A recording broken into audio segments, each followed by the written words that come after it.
Здравейте, приятели! Вие сте с нашето предаване Question and Answers with Минко и Соня. Въпроси и отговори с Минко и Соня.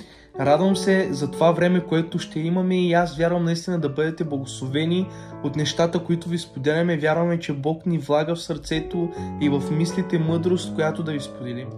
За тези, които не успяха да гледат предишният ни клип, това е канал, в който вие задавате въпроси и ние отговаряме. И въпросите са свързани с всичко това, което вас ви интересува. Надяваме се ние да може да отговорим на вашите въпроси, но имаме молитви, ще имаме хваление и поколение преди да отговаряме на вашите въпроси. Така че наистина благославяме тези, които зададоха въпросите за този клип, но и за тези, които ще зададат въпроси в следващия ни клип. Имаме много въпроси, но избрахме само 3 въпроса, на които ще отговорим днес. Така че другите въпроси ще отговориме на следващия път. И искаме да благодарим на хората, които се абонираха за нашия канал и споделиха това видео. И имам още един апел към тези, които все още не са го направили. Имате възможност да се абонирате за каналът и да споделите този клип, за да достигнем до повече хора и хората, които имат нужда да чуят тези неща. Благославяме ви и започваме!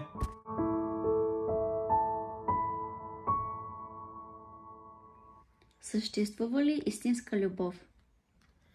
Започваме с един много дълбок въпрос. Съществува ли истинска любов? Да, съществува истинска любов и наистина според мен не е нужно толкова да разтягаме тази тема и този въпрос, тъй като е много кратък и ясен. Истинската любов, първо ние като християни искаме да ви кажем, че това е Исус Христос. И защо знаем, че е истинска любов? Защото Той доказа това чрез жертвата си на кръста. Защото Той реши да дойде, да умре на кръст и Той дойде и умря на кръст за тебе. Той умря на кръст за мене. Той умря на кръст за нас и за всеки един, който гледа. Христос умря заради тебе и Той те обича. Да, това е истинска любов. Той не само го каза, но Той го доказа. Той не просто каза обичам те, Той не просто каза любовта ми към тебе е истинска, но Той го направи, Той го доказа. Той има дело, Неговата любов има дело. И ние оттам разбираме, че Той наистина ни обича с истинска любов, с безгранична, неограничена, истинска любов. Хей, не знам дали вярваш в Исус и разбираш това, което ти говорим, но искам да знаеш от мен, че можеш да намериш тази истинска любов само в човек, който има наистина Божията любов в себе си. И да отговорим на въпроса ти, да, съществува истинска любов. Но тази истинска любов не е трудно да я намериш, стига да си с човек, който обича Исус истински, защото Исус е самата любов.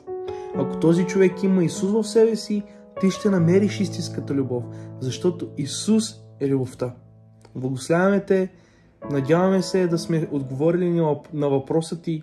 Ако не сме успели, пиши ни налично в страницата ни във Facebook и ще разширим твоята тема.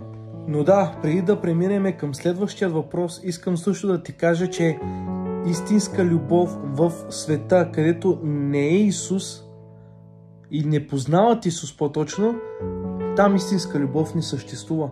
Там има любов, която ще те прекара, там има любов, която е фалшива любов. Ако не е истинска, това означава, че е фалшива. Затова искаме да ти кажем, не знаем дали познаваш Исус, не знаем дали вярваш в Исус, но ако търсиш истинска любов в света, няма да я намериш. Ще намериш тази истинска любов единствено в Исус Христос. Ще намериш и тази истинска любов, която търсиш единствено в човек, който познава Исус, човек, който се е предал сърцето на Исус, човек, който обича истински Исус, който има взаимоотношения с Исус. Само там ти ще намериш тази истинска любов, която търсиш, тази истинска любов, която искаш. Отново ти казвам, в света, във всяко едно момиче или момче няма да намериш истинска любов, ако Исус не присъства там. Наистина надяваме се да разбирате това, което ви споделяме.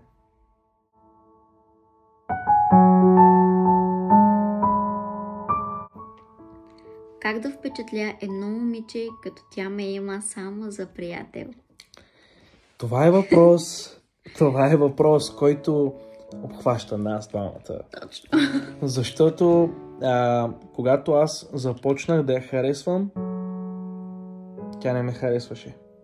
No. И аз, да ти кажа, не се опитвах да я впечатля като цяло. Аз си бях споделил, че те харесвам, но да, не се опитвах да я впечатля, а просто си продължавах да живея по начинът, по който си живеех. И да, като цяло тя искам да разкаже повече за... Не се правеше на някакъв, който не си, така е, това е правилно. Но по принцип ефектът, истината започна, когато той наистина ми сподели. Аз бях в шок, аз не знаех как да реагирам, но толкова много го обичах като приятел, толкова ми беше скъп, че страхувах се да го изгубя като приятел. И тогава започнахме да излизаме малко повече в компаниите ни. Не бързахме да излизаме само двамата. Това беше месец-два след това. Но имахме повече време заедно, готвихме си, разхождахме се, правихме си питник и много различни неща. Но с компания? Да, с компания, не сме били сами. Аз с моите най-добри приятели и приятелки, той също. И започнахме да се опознаваме като хора. И оттам тръгнаха нещата. Аз просто... Да, и искам да ти кажа, нали, като мъж на мъж. Бъди смел. Бъди смел да споделиш чувствата си, но нещо много важно. Моли се преди това, нали, пита Исус дали тя е за тебе. Пита Исус, искай да знаеш дали тя е за тебе. Да знам за тебе, че си вярващ. И затова ти го казвам и ти дам. Нали, в твоята ситуация е малко по-различно, тъй като аз си споделих и тя не искаше да ме изгуби като приятел и нали, тя реагира по малко по-странен начин. Да, и за мен е дори странен начин, защото аз очаквах да ме отхвърли, като не ме харесва и има само нали, като брат, като приятел. Но в твоята ситуация е малко по-различна, тъй като вие, не знам, може би не сте близки, не знам дали си говорите, но бъди смел да изподелиш това, ако все още не си или си го направил и тя, нали, ти споделя, че си само приятел, но се моли, дали тя е, може би не от Бога. Най-важното, което трябва да направиш, моли се и пита Исус дали тя е за тебе, може би не е от Бога. Нали, не изключвай тази опция, че не сте заедно, защото Бог не ви вижда заедно. Но аз ти казвам, че ако Бог ви вижда заедно, някога, все някога, вие ще бъдете заедно. Не се тревожи. Но ако не е от Бога за тебе, след време ти ще си с човек, който е от Бога и е правилният избор за тебе. Така че благославяме те, вярваме да сме ти отговорили. Как да впечатлим момиче беше въпросът ти, нали, което те има само за приятел. Ами, движи се както Исус се движи, прави неща каквото Исус прави, обичай както Исус обича, грижи се за приятелите си и за хора както Исус се грижи, прощавай както Исус прощава. Защото аз се движех по този начин и това не я впечатли. Така че благославям те и съвет. Бъди Исус на земята. И не само тя. Нали, много момичета ще бъдат впечатлени, но не го прави с такава цела, наистина, просто го прави от любов към Бога. Благославяме те.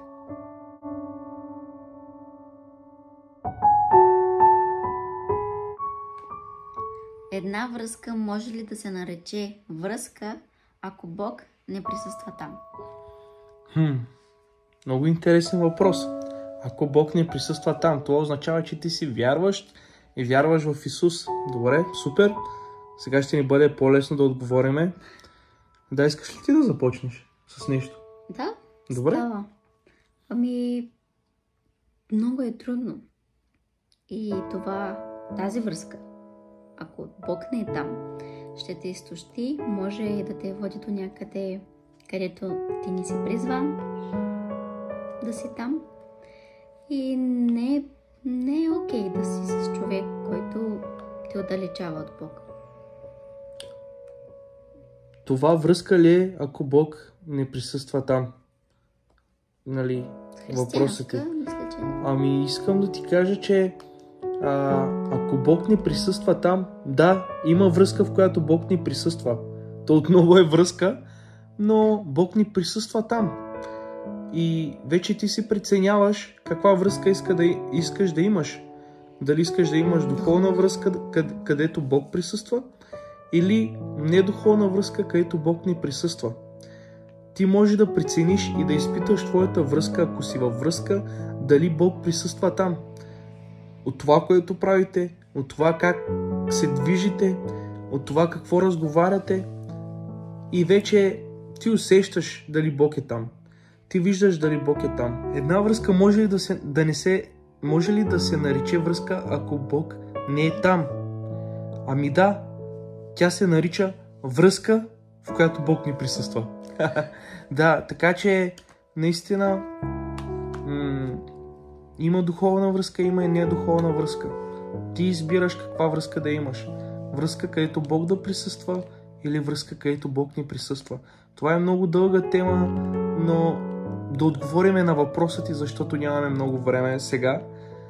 Надяваме се да има и други пъти, където ще говорим по тази тема. Но да, има връзка, където Бог ни присъства.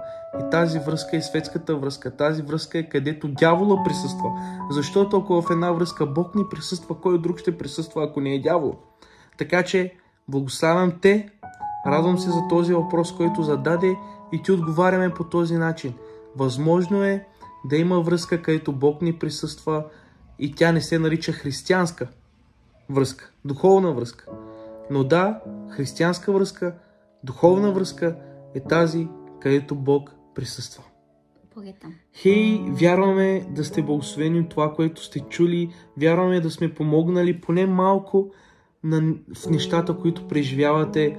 Наистина, техниката ни в момента не е много добра. Снимаме просто с един телефон, нямаме осветление, нямаме микрофон, нямаме хубав фон, но вярваме поне малко да бъдете благословени, насърчени и да сме отговорили малко на вашите въпроси.